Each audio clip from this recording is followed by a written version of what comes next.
नमस्कार। आज की वीडियो में हम देखने वाले हैं कक्षा 11 विषय हिंदी के संस्कृत खंड के अंतर्गत द्वितीय पाठ प्रयाग का हिंदी अनुवाद। तो वीडियो को शुरू से अंत तक जरूर देखिएगा। तो चलिए शुरू करते हैं आज की वीडियो। भारतवर्षस्य उत्तर प्रदेश राज्य प्रयागस्य विशिष्टम स्थानम अस्ति।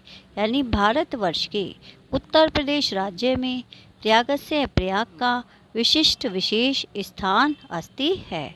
भारतवर्ष के उत्तर प्रदेश राज्य में प्रयाग का विशेष स्थान है। अत्र ब्रह्मणः प्रकष्टयाकरणात् अस्य नाम प्रयागः अभवत्। यानी अत्र यहाँ ब्रह्मा के श्रेष्ठ यज्ञ करने के कारण अस्य इसका नाम प्रयाग अभवत् हुआ। यहाँ ब्रह्मा के श्रेष्ठ यज्ञ के कारण इसका नाम प्रयाग हुआ। गंगा यमुनयोः संगमे सित असित जले स्नात्वा जनाः विगत कल्मषाः भवन्ति इति जनानां विश्वासः। ऐसा जनानां लोगों का विश्वास है कि गंगा और यमुना के संगम में शीतल और श्यामल जल में स्नात्वा स्नान करके जनाः लोग पापों से मुक्त होते हैं।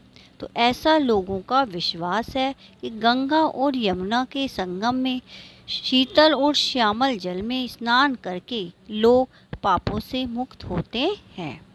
अमायां पौर्णमास्यां संक्रांतो च स्नानार्थिनां यत्र महान सम्मर्दः भवति। अमावस्या, पूर्णमासी च और संक्रांति पर अत्र यहाँ स्नानार्थिनम स्नान के लिए बहुत अधिक समर्दा भीड़ होती है। अमावस्या, पूर्णमासी और संक्रांति पर स्नान के लिए यहाँ बहुत भीड़ होती है। प्रतिवर्षम मकरम गते सूर्य माघ मासे तु अनेक लक्ष्य जना अत्र आयन्ति।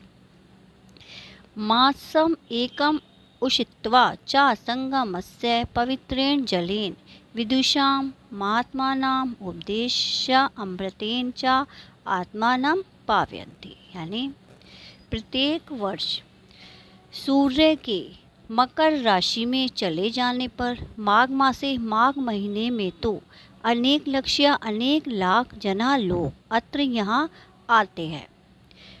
च और एक महीना रुककर संगमस्य संगम के पवित्र जल से विदुषानां विद्वानों महात्मानां और महात्माओं के उपदेश रूपी अमृत से स्वयं को पावयन्ति पवित्र करते हैं।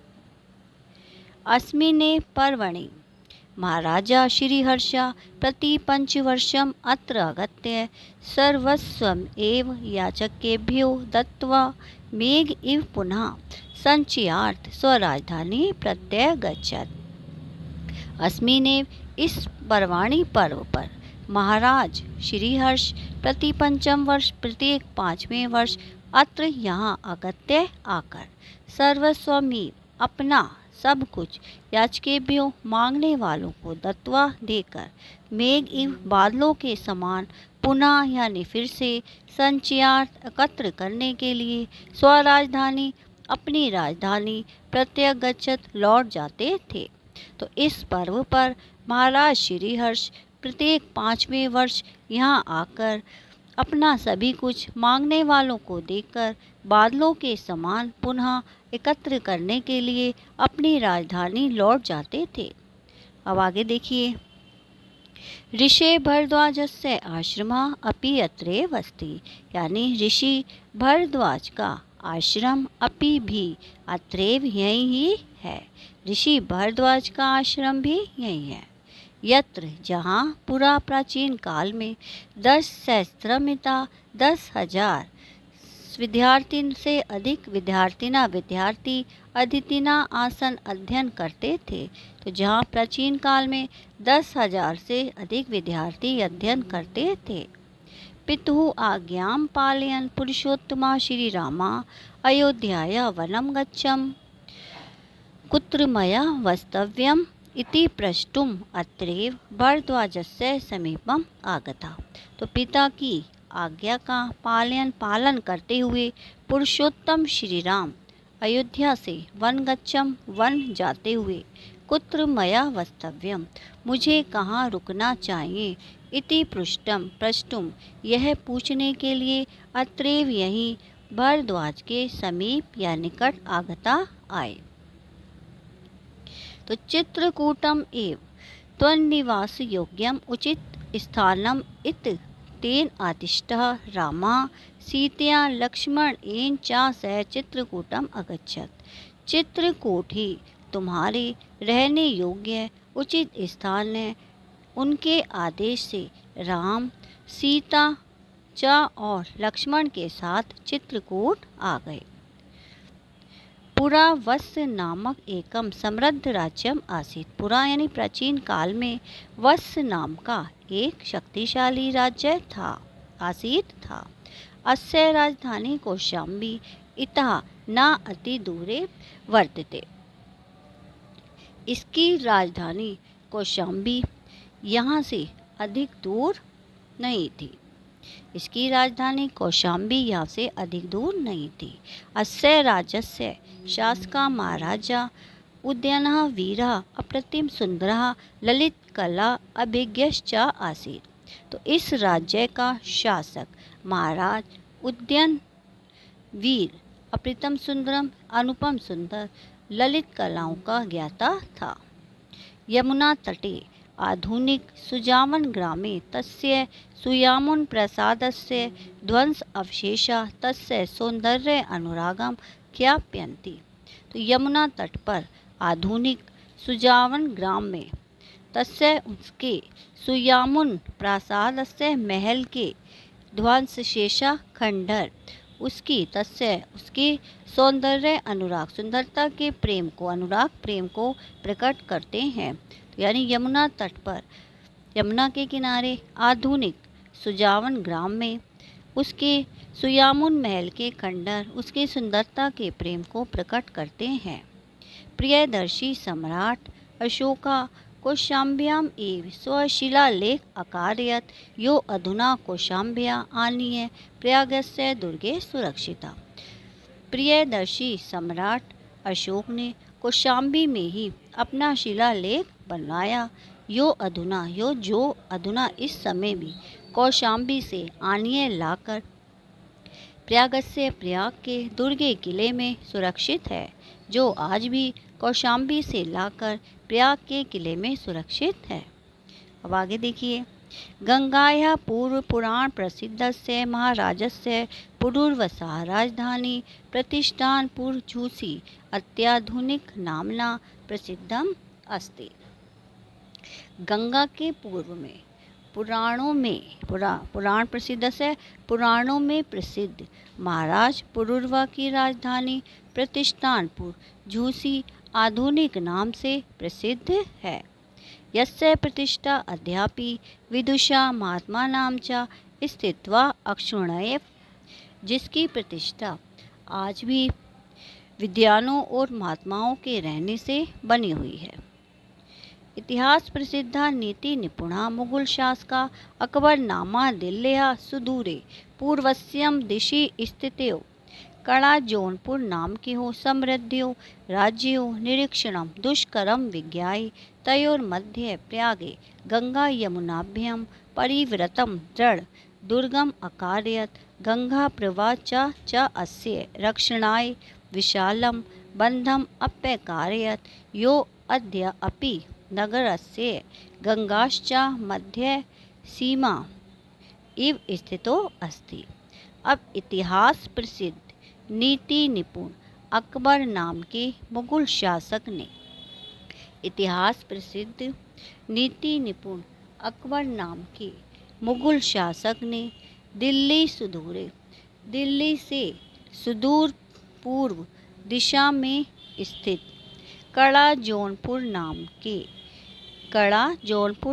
के समृद्ध राज्यों का निरीक्षण दुष्कर्म कठिन विज्ञाय जानकर तयो मध्य उसके मध्य में बीच में प्रयाग में गंगा और यमुना से परिवृतम घिरा हुआ दृढ़ दुर्गम अकारयत मजबूत किला बनाया।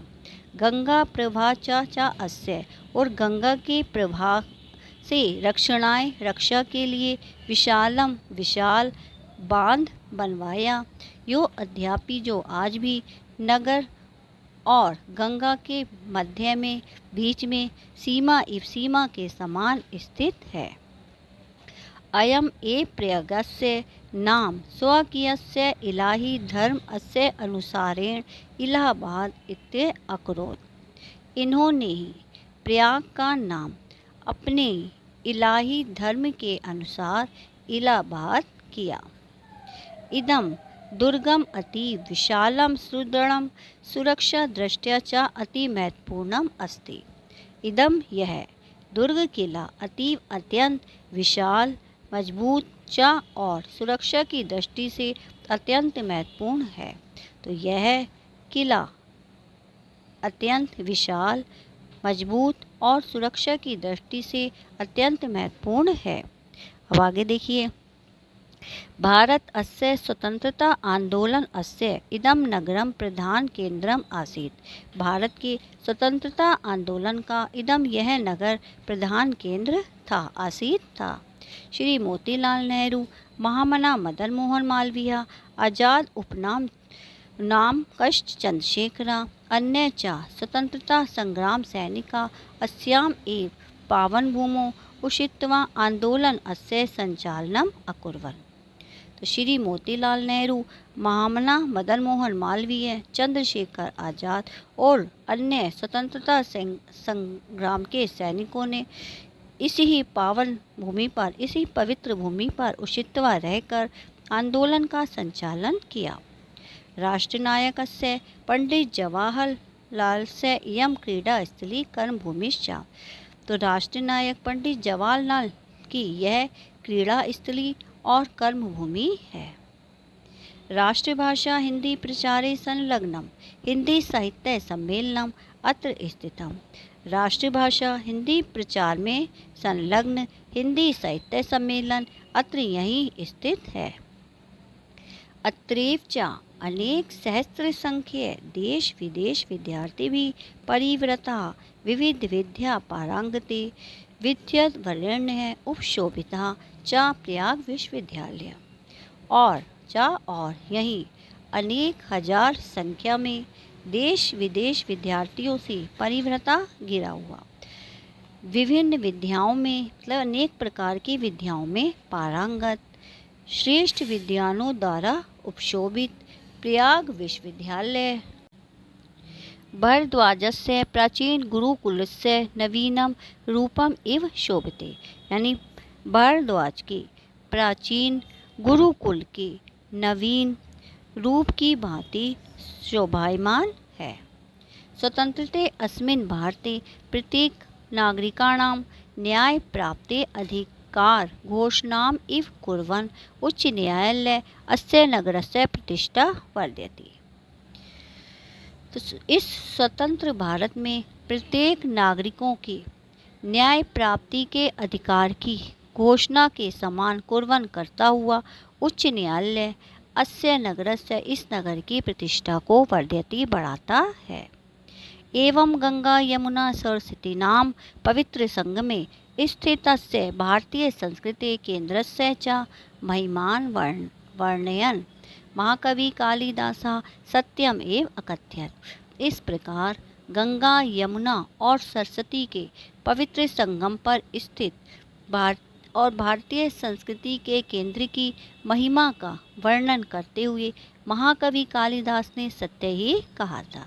अभी श्लोक देखिए, समुद्र पत्न्यों जल सन्निपाति पूत आत्मानाम अत्र किल अभिषेकात् तत्व अवबोधेन विनापि भूयस तनु त्यज्याम नास्ति शरीर बंधा।